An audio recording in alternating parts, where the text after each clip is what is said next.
Team आगे नहीं गई तो ये कोई मतलब ये ऐसी बात नहीं है, ये बड़ी अच्छी बात है। जो अच्छा नहीं खेलते उनको आगे जाने का कोई, लेकिन मैं ये सोच रहा था कि काश ये सब कुछ जो है जो उन्होंने अब कबूल कर लिया, यानी मुल्तान सुल्तान की जो शिकस्त है उसको अब उन्होंने अपने जिम्मे डाल लिया। काश वो पाकिस्तान की जो शिकस्तें हुई थी ना उनकी कप्तानी में, उसका भी वो क्रेडिट लेते और कहते कि हाँ हम हारे हैं। उन्होंने तो उसका कोई जवाब ही नहीं दिया, ठीक है ना। तो ये जो चीज़ थी ना, एक ये बड़ी बात थी ऐसी कि उन्होंने मुल्तान सुल्तान की जो तबाही थी उसको तो कबूल कर लिया कि हाँ ठीक है। बाकी जो भी कुछ हुआ है अभी माजी में उसकी उन्होंने मतलब ये उसको कबूल नहीं किया। शाहिद से मैं चाहूँगा कि एक सवाल कर लूँ, मौका अच्छा है कि हम जो देख रहे हैं इस वक्त क्रिकेट, उसमें जो टीमें जीत भी रही हैं या तसलसल नहीं है एक, मतलब ना तो जीतने वालों का एक सिर्फ आप उसको निकाल दीजिए इस्लामाबाद यूनाइटेड को, बाकी जितनी भी टीमें हैं उनकी जीत में कोई तसलसल नहीं है कि वो बहुत मतलब खूबसूरत खेल के साथ आगे चल रही हों या वो कहीं ना कहीं कुछ ना कुछ हो रहा है। इस तसलसल के ना होने में क्या हमारी क्रिकेट सिर्फ इतनी है जितनी हम देख रहे हैं? क्या बैड प्लानिंग है या वो विकेटें नहीं बनाई जा रही कि जो कहा जा सकता है कि ये T20 के लिए है? तो मैं समझता हूँ कि शायद से अच्छा तो जवाब कोई भी इसका नहीं दे सकता, और लाला जी से मैं कहूँगा कि वो मुझे बताएं कि ऐसा है तो क्यों है।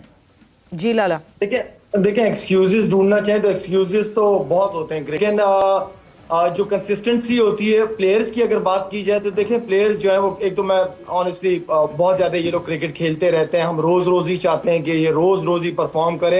ये बड़ा मुश्किल काम है एज अ क्रिकेटर, ये बहुत मुश्किल काम है। हाँ ठीक है, जो जिस तरह कल भी मैं कह रहा था कि आप 2 मैचों में आ जाता है गैप या 3 का आ जाता है, ज्यादा से ज्यादा 3 मैचों का गैप आता है, फिर चौथी आप अच्छी तगड़ी परफॉर्मेंस करते हैं, तो वो कंसिस्टेंसी मैटर करती है और होती है। देखें जो मैनेजमेंट होती है ना सवेरा, मैनेजमेंट का रोल हमेशा बहुत इंपॉर्टेंट रहता है। मैनेजमेंट का रोल इस लिहाज से इंपॉर्टेंट रहता है कि उनको पता होता है कि लड़के रिलैक्स होते हैं, अच्छा परफॉर्म करने के बाद फिर उसी कॉन्फिडेंस के साथ नहीं जाते बल्कि ओवर कॉन्फिडेंस के साथ दोबारा जाते हैं कि यार मैंने तो पास्ट में किया है। कुछ लड़के रिलैक्स हो जाते हैं, कुछ ओवर कॉन्फिडेंस हो जाते हैं। तो जो मैनेजमेंट होती है वो उनके साथ बैठती है, उनके साथ बात करती है, उनको जगाती है। तो ये मैनेजमेंट का रोल मैं समझता हूँ कि बहुत ज्यादा इंपॉर्टेंट है। एज ए इंडिविजुअल प्लेयर से भी बात करना और एज अ टीम मीटिंग जो होती है उसमें भी ये बात करना। तो मैनेजमेंट स्ट्रांग होगी, स्ट्रांग कैरेक्टर्स होंगे, ऐसी मैनेजमेंट होगी जिनके प्लेयर्स के बीच में इज्जत होगी, तो प्लेयर्स सुनते भी हैं। बिल्कुल ठीक है। कादिर ख्वाजा साहब स्पोर्ट्स जर्नलिस्ट, वो भी स्टूडियोज में तशरीफ़ फरमाएं। ख्वाजा साहब अस्सलाम वालेकुम। सर वालेकुम अस्सलाम। बहुत बहुत शुक्रिया आपका। क्या खैर खबरें हैं अब्दुल कादिर ख्वाजा साहब? ये बिल्कुल कोई ऐसी खबर नज़र नहीं आ रही अभी तक इस PSL के 10वें सीज़न से, बिल्कुल जैसे कल आंधी से पहले सब कुछ ठीक चल रहा था, PSL के इंतज़ामी मामला भी ऐसे चल रहे हैं या कोई आंधी है कहीं ना कहीं? देखिए अभी आंधी आने वाली है और वो कहते नहीं है कि आंधी से पहले खामोशी होती है, तो वो अभी तक तो फुल खामोशी छाई हुई है पाकिस्तान क्रिकेट बोर्ड में। और वहाँ पर कुछ लोग ऐसे हैं, कुछ चीज़ें गिरी क्यों रही हैं आंधी से? बिल्कुल गिरी भी हैं और कुछ लोगों ने अप्लाई भी किया है हेड कोच के लिए। और वो चाहते हैं कि अब वो कुछ गिरी भी हाँ, कुछ उन्होंने कहा है कि कादिर से पूछो आंधी में तूफान में इसकी फाख्ता तो गायब नहीं होगी। नहीं लाला अभी चुप संभाल के रखा हुआ उसे। तो वो पिंजरे में बंद है, वो अपने मुनासिब वक्त का इंतजार कर रही है उड़ने के लिए, अभी उसको रोका हुआ है। मैंने कादिर का फाख्ता देखना ही किस चीज को फाख्ता कहता है मैं जरा देखना चाहता हूँ। नहीं लाला, वो हमने ज़रा एक ब्लाइंड स्पॉट उनका रखा हुआ तो वो नज़र नहीं आ सकती। खैर अज़हर महमूद साहब ने सर हेड कोच के लिए अप्लाई कर दिया और उन्होंने कहा कि अब असिस्टेंट कोच से ना उनका ग्राफ थोड़ा सा बड़ा हो चुका है, काफ़ी उन्होंने दौरे कर लिए हैं टीम के साथ, तो वो अब चाहते हैं कि हेड कोच हो। और माइक हैसन के साथ ऑलमोस्ट चीज़ें जो हैं वो फाइनलाइज हो चुकी हैं हेड कोचिंग के लिए। बट अज़हर में एंट्री दी है कि 4 मई तक उनको पता है कि अप्लाई कर सकते हैं, तो उन्होंने अप्लाई कर दिया इस हवाले से। और माइक हैसन ने एक पूरी लिस्ट दी थी कादिर कि ये होगा, मेरे इस फैसले में ये नहीं घुसेगा कोई इंसान, ये बात नहीं होगा, वो अप्रूव कर दी PCB। देखिए सवेरा अब मीटिंग हुई है चेयरमैन के साथ उनकी और 2 से 3 मरतबा मीटिंग हुई है, बट अभी तक कोई चीज़ जो है वो हतमी मराहिल में जिसे कहते हैं कि वो दाखिल नहीं हो सकी। अभी तक माइक हैसन की तरफ से थोड़े से रहती हैं चीज़ें जो कि उन्होंने मनवानी है। और आप देखें जैसन गिलेस्पी और गैरी किर्स्टन जब आए थे तो वो भी अपनी चीज़ें साथ लेकर आए थे और उनकी बात तब मानी गई थी। Yes. बट कुछ ऐसी वजूहात हुई थी कि किसी थर्ड पार्टी ने आकर कहा कि ये मुनासिब नहीं है गैर मुल्की कोचेस, तो गैर मुल्की कोचेस के साथ फिर फड्डा शुरू हो गया।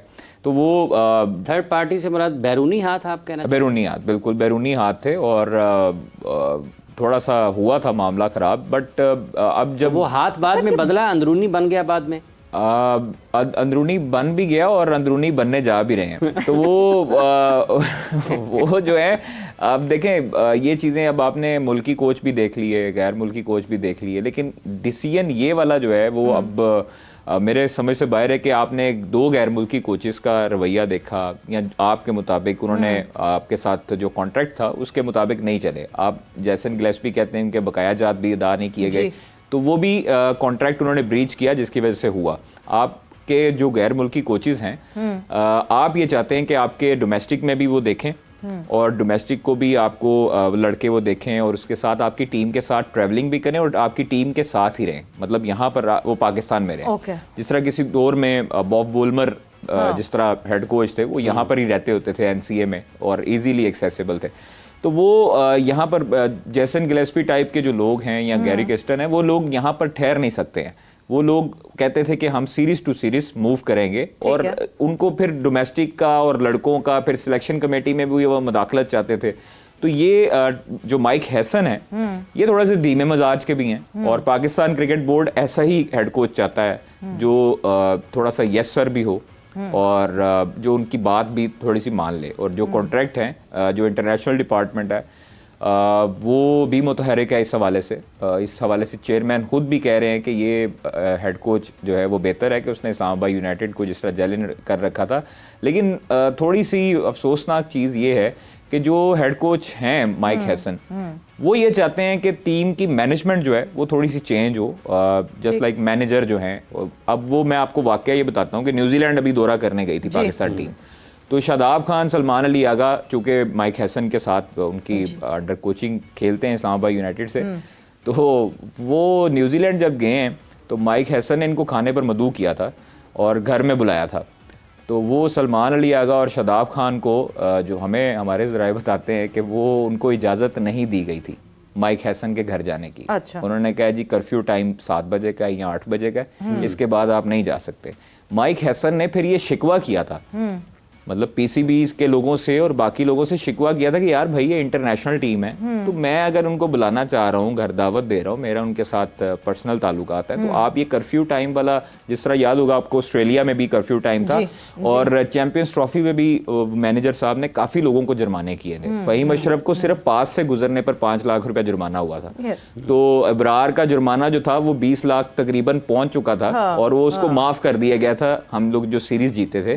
तो उसकी वजह से ये देखें आप, वो लोग प्लेयर जो है वो ये भी बड़ा उनके दिल में है कि जुर्माने वाला जो सिस्टम है ये बड़ा चल पड़ा है और जुर्माना भी छोटा मोटा नहीं होता, वो लाखों में होता है, 10 लाख 5 लाख 20 लाख। तो रूल तो रूल है। देखिए अब ये अगर पॉलिसी है, रूल तो रूल है। माइक हैसन लंच पे बुला लेते अगर कर्फ्यू जो है वो 7 बजे का था। लाला, एक चीज बहुत इंपॉर्टेंट, जब माइक हैसन से ये कहा जा रहा है कि आप रहेंगे भी यहाँ पे सारे वक्त, जो कि एक फॉरेन कोच के लिए बहुत मुश्किल होता है, ऐसी फिर मुसीबत क्या पड़ी है फॉरेन कोच को बुलाने की? सवेरा पहले तो ये कादिर की बात को वो करूं, खैर 7 बजे तो मैंने कभी भी जिंदगी में नहीं सुना। हम इतना अर्सा खेलें कि हमारे टाइम में भी कर्फ्यू होते थे, लेकिन 7 बजे तो खैर ऐसा कोई कर्फ्यू होता नहीं है। हाँ, अगर आपका अगले दिन मैच हो तो चलो प्लेयर एहतियात करते हैं, लेकिन अगर मैच नहीं भी है सवेरा तो 7 बजे कर्फ्यू नहीं होता। 10, 10:30, 11 बजे कर्फ्यू होता है। और किसी के घर पे खाना खाने के लिए तो मेरे ख्याल में कभी भी किसी ने नहीं रोका। बाकी मैनेजर साहब को मैं अच्छी तरह जानता हूँ, इनको सख्त हैं थोड़े से, लेकिन इतने भी सख्त मेरा नहीं ख्याल कि इतने ज्यादा सख्त हैं वो। और जहां तक आपने इनकी बात की है, देखें सवेरा मैंने फिर कहूंगा दोबारा, जब आप किसी को हायर करते हो तो टेक योर टाइम, ठीक है, सोचो, उसके बाद फिर हायर करो।